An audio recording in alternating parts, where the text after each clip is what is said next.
hello, welcome back, welcome back. If you happen to find yourself an author today, my name is Ellen, this is my channel where I talk about writing novel and edit badly. And I have a really cringy intro, which is why I said it super fast. And basically, this is a book haul, and about books that I've accumulated in the past. And books are really heavy. The books I was holding in the thumbnail are really heavy, and I've never held that many books in my life at once before. And I'm making this intro super fast, because this is the second time I filmed this video, and the first time, it was like 20 minutes, and I was like really bored the entire time. So this time I'm going to try and be less bored, okay? Sorry, I'm tired. Okay, let's begin now. So this video is going to be organized by genre, and the first genre I have are like classics, if that's what you want to call them. So basically, if you don't know, my favorite author is Edgar Allan Poe. I love his poetry, I love his short stories, and I have this huge anthology that has all of his work in it, and it's really difficult to read it because of its size. And so my friend very generously for Christmas got me this little cute little book of poetry by Edgar Allan Poe, and I love his poems, and I love reading his poems when I'm just anytime, when I'm in any mood. And so now I can read them and I won't have to carry a brick. And that's always a good thing, because I am very weak. So, and then secondly, my friend also got me this teeny tiny Robin Hood book, which is so cute. It actually has like words in it and pictures. The end pages are so pretty. I realized it's actually an American Girl book, and it's like nice quality. It's like actually the story of Robin Hood in there. That's like really nice. But it's so cute. I don't think I'm gonna read it in the future because I don't want my eyes to like die. So the print's so tiny. I can barely read it, and like I have pretty good eyesight. I don't wear like glasses or anything. So, but eventually I will read this when my eyes are wanting a challenge, I guess. Okay, one genre down. I don't read many classics. Oops, okay. Next, I believe I'm going to talk about YA Contemporary, which is one of my favorite genres, and 3 out of 4 of these books are from my favorite YA Contemporary author. The one that isn't is Tiny Pretty Things, which is a book about a ballet school and the drama that goes on within it. It follows Bet, Gigi, and June. I have read this book, and I read it so I could watch the TV show. Honestly, I was kind of obsessed with the TV show just because of how unnecessarily dramatic it was. And this book was also unnecessarily dramatic, but I felt like I didn't like it that much. I don't think the characters were that well fleshed out.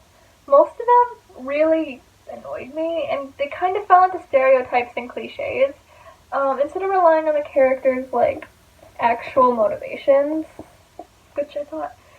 Basically, I thought it had potential, and it just didn't really live up to that, so kind of disappointing. But I still love the TV show. And next is the books from my favorite author, that is, my favorite contemporary author, that is Alice Oseman. I read Radio Silence back in May, probably. And then I read the Heartstopper graphic novel series. I'm very sad because my copy of Radio Silence is the US paperback, and these are all the UK paperbacks, and they do not match.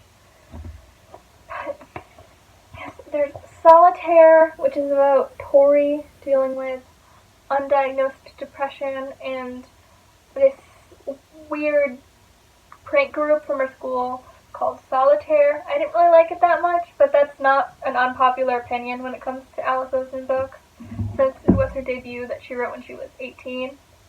Then I Was Born for This, which is a dual POV between this girl named Angel, who is really obsessed with this band, The Ark, and then the other POV point of view is,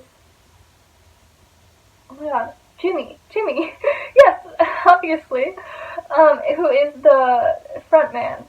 Is that what it's called? The lead of the Ark, and they get into wacky adventures. I'm not spelling calling these books wacky adventures. No, I'd say this is definitely the heaviest Alice Oseman book, but I really, really loved it, and I was obsessed with the characters. Then finally we have Loveless, which is my favorite Alice Oseman book, and like,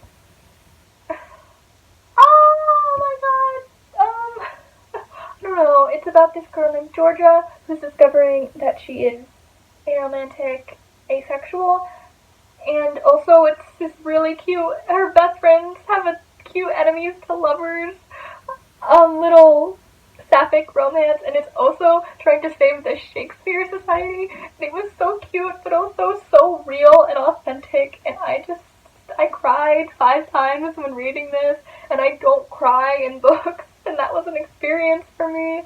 I don't know, Alice Oseman books feel like this warm hug. And also, I want to be an Alice Oseman character. Like, can I submit my application to become one? 1, I'm a high school student. Boom. 2, I'm sad. Boom. There. Make me a character, please. Yeah. I just want to live in an Alice Oseman book. Oh. Next, I'm going to go with some that are kind of related because they could be considered YA contemporary, but like also not because they're a bit weirder. And then one that I don't know what to call it, and it also doesn't fall into any other genre. So, the first one being We Ride Upon Sticks by Quan Berry, which is a huge book. It's bigger than my head. Like size of page-wise, it's the average length being mid-300s. It's a really beautiful book. Like, look at the end pages. And basically it's about this field hockey team, and they're really close, and they're witches, or they make a deal with the devil or something. I don't care. I'm intrigued. And I also know that it's told in first person plural, and that there's also some social commentary, and it also takes place in the 80s and explores 80s culture really well. Basically, it just sounds like a vibe, and I'm into it. Next, I have Watch Over Me by Nina LaCour, which is another beautiful book. It's about this girl named Mila who ages out of the foster care system and goes to live at this farm as an intern where she teaches and works at a farmer's market some days. And it's a cute little found family novel, but it's also dark because Nina LaCour writes the sad girls, right? She writes the sapphic sad girls. We all know this at this point. I read this book actually in one day. It was short, and I thought it was cute. I liked it, but I feel bad because I never really connect with Nina LaCour's books like other people do. When people talk about, especially with We Are Okay, like having a catharsis and like crying and changing their lives. And her books don't do that for me. In fact, I always read them and it feels like something's very off. But I think that's more of a me thing than a Nina LaCour thing, because other people absolutely adore her books, as they should. I think they're written very well. I think she's a very talented writer. But this book kind of just didn't deliver on the promises that I was promised. I wanted it to be more atmospheric. I wanted it to go more, like, into the found family of the other, like, characters. I didn't really hear much about, like, the other interns or the teenagers in the group. And, I don't know. I still, liked it. It was still a fun time. And then next is the book that doesn't really fall into any other genre that I have, and that is The Song of Achilles. I picked this up at Barnes & Noble. Like, I had a shopping spree there. I bought quite a few books. And The Song of Achilles was one of them. It is a retelling / reimagining / historical fiction of the myth of Achilles, and it follows Patroclus, an exiled prince, as he falls in love with Achilles, and the Trojan War, and lots of other things. A lot of stuff happens in this book. It was very entertaining. It was very fun. It was very, I was gonna say sweet, and it was. But, also also not at the same time. It did have a very emotional ending, which it promised me. Basically, this book lived up to my expectations. It didn't exceed them, and it didn't, like, not work up to them. It was just my expectations of what other people said about this book. It was very good, and I recommend it. Okay. So, moving on to horror/thrillers. Okay, I'm very excited. This is a book that I have started, but I've only got 4 chapters in, so I don't have an opinion on it yet, and that is The Banished by Ron Gabriel. It is about this witch named Travis, and he does stuff. I don't know what he does, but he has magic. His parents have magic, and they have a dog. That's about it, where I got in the story. I like it so far. The next book I have is book 2 in the World's Scariest Legends, and that is The Sleep Experiment. This is by Jeremy Bates. The Sleep Experiment is basically an experiment after World War II. 4 war prisoners were basically agreed to take place in this experiment where they were locked in this room filled with this gas that doesn't allow them to sleep, I believe, and then they start basically going crazy and I think like murdering each other. And basically it's not real. Like that story is completely made up, but there's a lot of people who do think it's real because how it was like portrayed and told was in a very convincing way. When I first heard it, like I thought it was real, but it's not. It's just a myth. In this book, I believe it's also fiction because it says that a doctor in 2018 tried to replicate this, and wouldn't that be like illegal? So this is very interesting. I'm very interested in it because I am like interested in the Russian sleep experiment. And yeah. That's it. I don't really know what it's about. So. The next book is a thriller, and that is I Am Watching You by Teresa Driscoll. And it's about this girl named Ella. Hey, what's up? It's about me. No, it's about this girl named Ella, and she witnesses something weird, like someone going missing, or like a murder, or something. And she feels a lot of guilt over that, but like, I am watching you. She might be watched. The last line in the synopsis in the back is, but they are watching Ella, which very much creeped me out when I first read it. I do not want to be watched. That's not a generally polite thing to do. Please do not stalk me. Please. You know? That's all I have to say about it. And the next book that I'm very, very excited for, and that is Clown in a Cornfield by Adam Cesare. I don't know how to pronounce his last name. He has a YouTube channel where he talks about horror movies, and he seems very insightful on the topic of horror, which is why I'm very excited about his book. People say that it is a bit slow-moving until the end, where, like, shit hits the fan. And, ooh, I'm excited. It's supposed to be, like, a throwback to old slashers, and I find slashers personally entertaining. They're not my favorite horror genre, but I'm excited to see this in a book. I also think it could have some commentary about like the youth versus the old, the retro, because that's basically what's going on in this town before a homicidal clown comes in. Did I mention it's about a homicidal clown? I'm excited. I'm so excited to read this.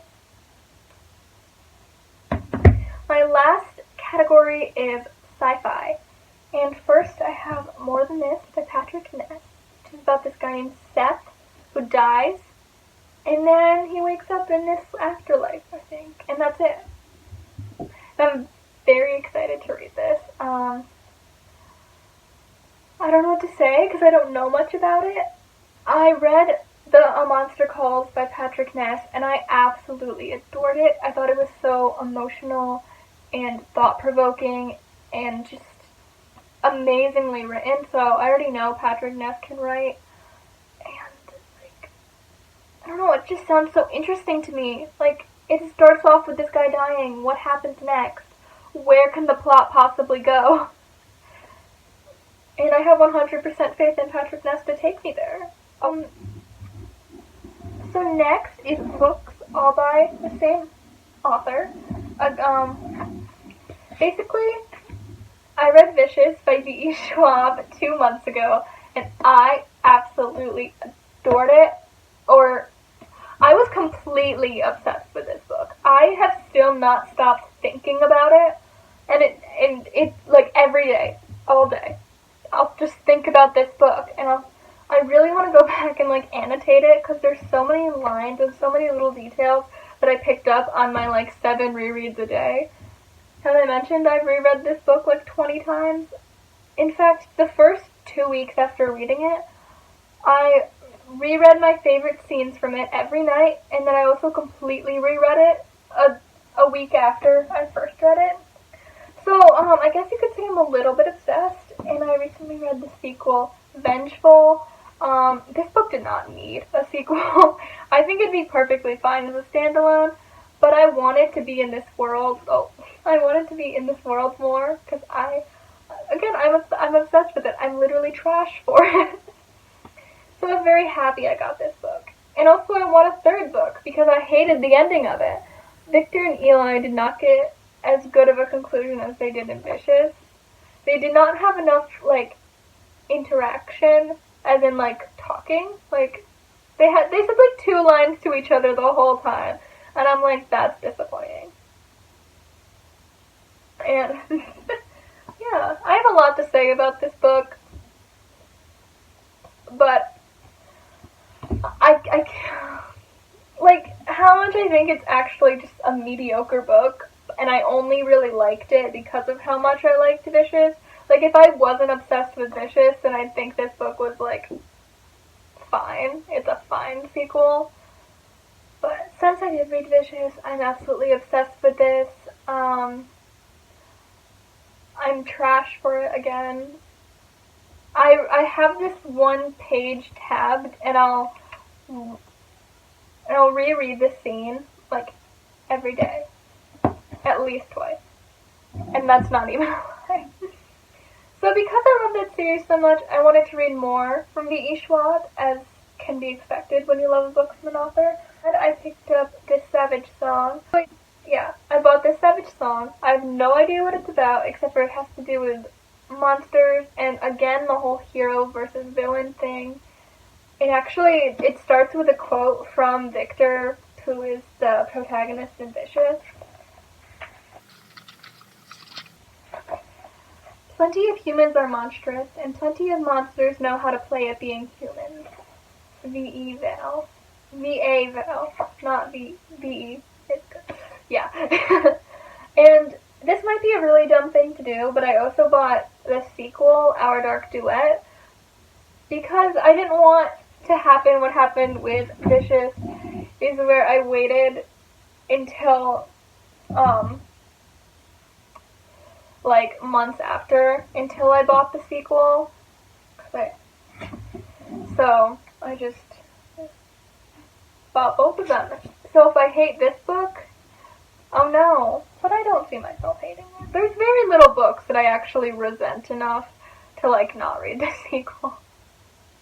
Even though I don't like reading sequels. No, wait. There's not many books that I really have a particular resentment for. Most of the books that I don't like or rate low are books that just don't really sit right with me, or books that I didn't love the characters. So even if I don't like This Savage Song, I probably will read the sequel, just because I own it. That's it. I have been talking for too long, and I am tired, and I probably talked way too fast throughout this whole thing. But yes, I hope that you have a nice day. How does that become my outro? I just say, I hope that you have a nice day. Because I do. Have a nice day. Goodbye.